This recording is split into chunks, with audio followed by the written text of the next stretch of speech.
Okay, Assalamualaikum. Okay, hari ni aku nak review sebuah filem seram, misteri horror daripada Korea.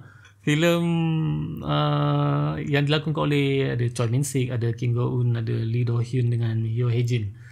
Sebuah filem yang bagi aku ada vibe-vibe macam filem seram yang pernah keluar dulu, filem The Wailing dengan filem series The Revenant yang ada dekat Disney Plus Hotstar. So aku cerita dulu sinopsis. Cerita ni dia mengisahkan tentang dua orang dukun muda iaitu yang dilakonkan oleh Kim Go-eun dengan Lee Do-hyun, iaitu Hwarim dengan Bong Gil, yang di offer tugas, satu macam tugasan dengan bayaran yang tinggi untuk cek anak, ada seorang, bukan anak, ada baby daripada keluarga kaya ni, yang mengalami perkara pelik lah, perkara ganjil. Diorang ni fly sampai ke US, untuk check baby ni. So bila dia check, dia kata budak ni ada diganggu oleh, macam ada dapat gangguan daripada roh nenek moyang diorang. Nenek moyang, bukan diorang, nenek moyang dia lah budak ni yang masih mengganggu. So bila dia tanya ada tak keluarga lain yang kena benda yang sama, rupanya setiap ahli keluarga, anak sulung akan kena benda ni. Dia dapat macam gangguan, kena kacau, tidur kena kacau. So Kim Go-eun dengan Lee Do-hyun ni propose untuk diorang pergi ke tempat tapak perkuburan, itulah dia punya moyang dia ni, dengan bantuan dua orang lagi watak, iaitu pakar Feng Shui yang dilakukan oleh Choi Min-sik dengan seorang bahagian pemakaman lah, diuruskan kematian ni semua, iaitu lakonan Yoo Hae-jin. So 4 orang ni pergi ke tapak perkuburan tu, makam tu, dan watak Kim Sang-deok yang dilakukan oleh Choi Min-sik ni, dia dapat rasa something yang tak kena dekat tapak tu. Tapak tu kalau ikutkan Feng Shui macam sway lah, tak ngam lah, tempat tu tak elok, tanah ada memang ada benda, kata sway. Alkisahnya, diorang perlu alihkan keranda daripada tapak tu, nak dialihkan ke tempat lain ataupun nak dibakar lah. So nak alihkan benda tu pun bagi Kim ni, watak yang pakar Feng Shui ni, kata benda yang sangat bahaya. Tapak ni tapak yang tak elok. Kau nak, kalau boleh jangan ganggu tempat ni, jangan ganggu kubur ni. Kawasan kubur ni jangan ganggu langsung, kalau tak kau akan mati lah. Dia dapat rasa something lah, dia sense something. Benda ni bahaya, sangat bahaya. Tapi bila fikirkan balik baby yang kena ganggu ni, dia nak cuba selamatkan. So dia orang terima jugalah tugasan ni. So masalahnya lepas dia terima tugasan ni, memang makin teruk lah. Diorang ni ada something yang berlaku dekat keranda tu, yang buatkan keluarga orang kaya ni mula diganggu. Bukan je keluarga tu kena ganggu, 4 orang ni pun mula kena kacau. Tapi itulah, aku tak boleh cerita lebih, nanti jangan spoil. Aku rasa aku boleh cerita takat tu je. Tapi dalam cerita ni ada 2 part. Tengok lah. Aku nak cerita lebih kan, takut spoil. Sebab aku rasa sebab aku tak tengok trailer cerita ni, aku rasa takat tu lebih selamat lah. So korang tengok sendiri. Cerita ni duration dia agak lama. Tadi aku tengok dalam 2 jam kot, 2 jam lebih aku tengok tadi kat panggung wayang. So cerita ni sebuah filem seram misteri yang bukan baru pun. Filem misteri, seram misteri banyak. Filem seram misteri yang ada, filem The Wailing ada crime, misteri, horror juga. Yang kalau nak di-comparekan Exuma dengan The Wailing ni, aku prefer lagi The Wailing. Tapi Exuma ni bukan cerita yang tak best, cerita yang bagus, cerita yang penuh dengan sejarah, dan cerita-cerita tentang apa yang berlaku masa zaman Jepun, samurai Jepun menakluki Korea dulu. Sampai macam tu sekali. Dia punya detail pasal cerita ni memang sangat-sangat baik. Kalau nak di-comparekan dengan cerita-cerita seram yang kita biasa tonton, cerita yang buat cerita seram je lah, kau buat cerita macam tu je. Tapi cerita ni lebih detail lagi. Dia punya background cerita ni sebenarnya bukanlah pasal seram, tapi lebih kepada sejarah yang pernah berlaku dekat Jepun lah, antara Jepun dengan Korea, penjajahan yang pernah berlaku dulu.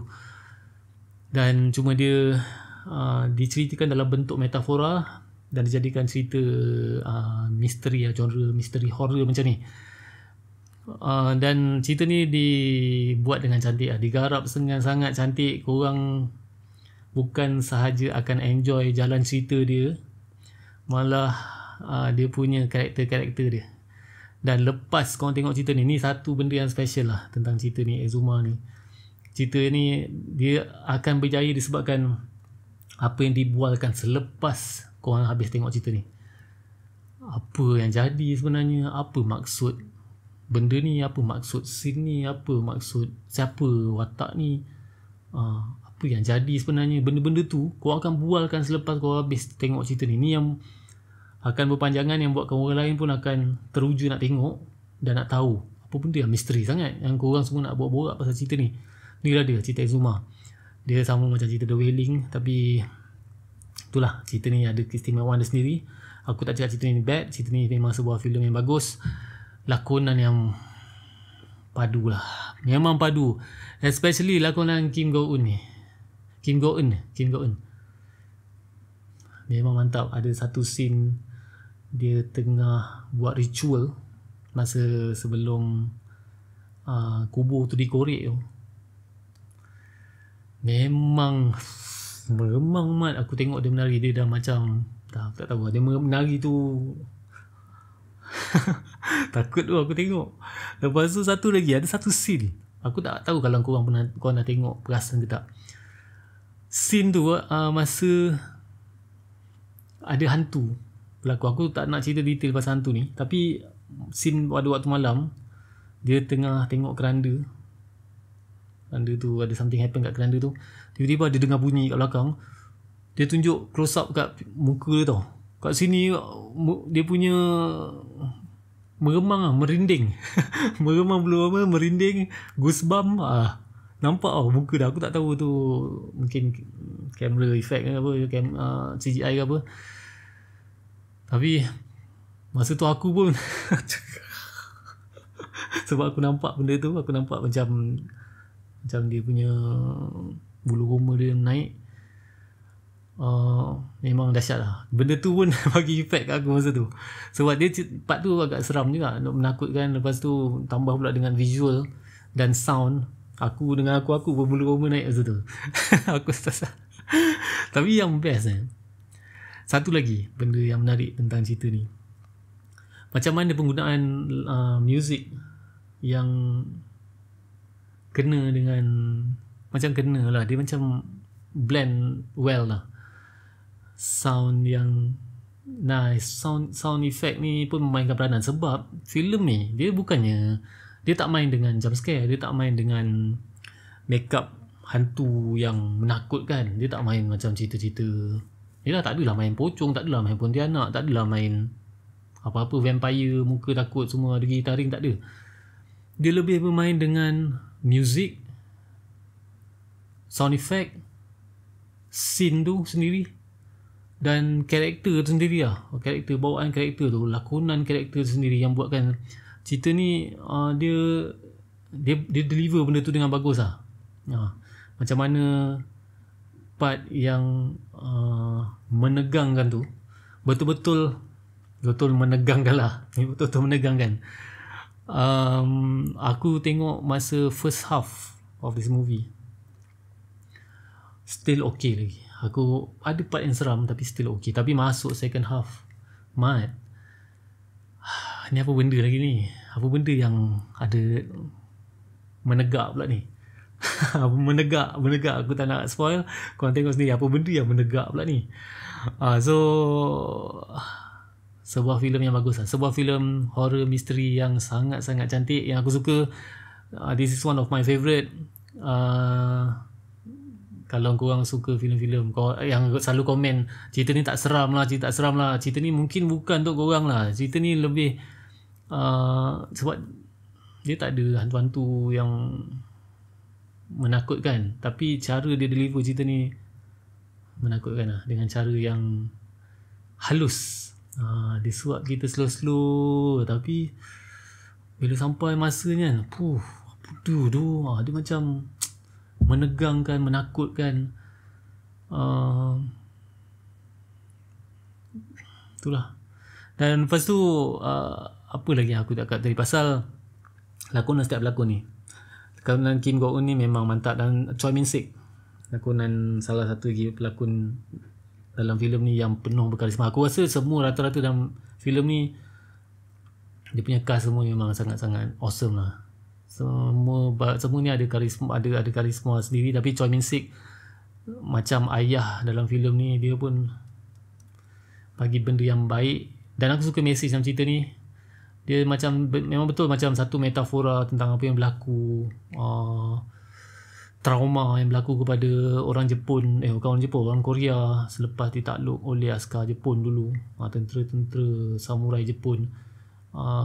Tapi diceritakan dalam bentuk yang berbeza lah, sebagai filem seram misteri yang sangat baik lah. Okay, so korang boleh tonton cerita ni kat Pengguna Wayang sekarang. Sebuah filem yang pasti akan buatkan korang tak senang duduk, especially second half tu memang satu lagi benda yang aku suka, sound dia masa part hantu tu bercakap. Second half ada hantu ni bercakap, bila dia bercakap dia punya suara dia seram kan, suara dia macam tahulah, seram. Dan itulah apa yang tak best tentang cerita ni, mungkin aku rasa connection antara dua main event yang berlaku dalam cerita ni, yang sometimes aku rasa macam tak klik, even though dia punya dia datang daripada benda yang sama, tapi ada dua main event yang berlaku masa first half dengan second half tu, dia macam tak klik lah. Dia macam, aku tak boleh cakap nak totally tak ngam. Dia ada macam ada disconnect sikit kat situ lah, main event antara first half dengan second half. Overall cerita ni sebuah filem misteri horror yang awesome. Korang patut tonton dekat Pengguna Wayang sekarang. Dan rating aku untuk filem Exuma ni, aku bagi rating 9/10. So kepada korang yang dah tonton filem Exuma ni, cuba share sikit pendapat korang tentang cerita ni. Cuba komen kat bawah. Nyaman.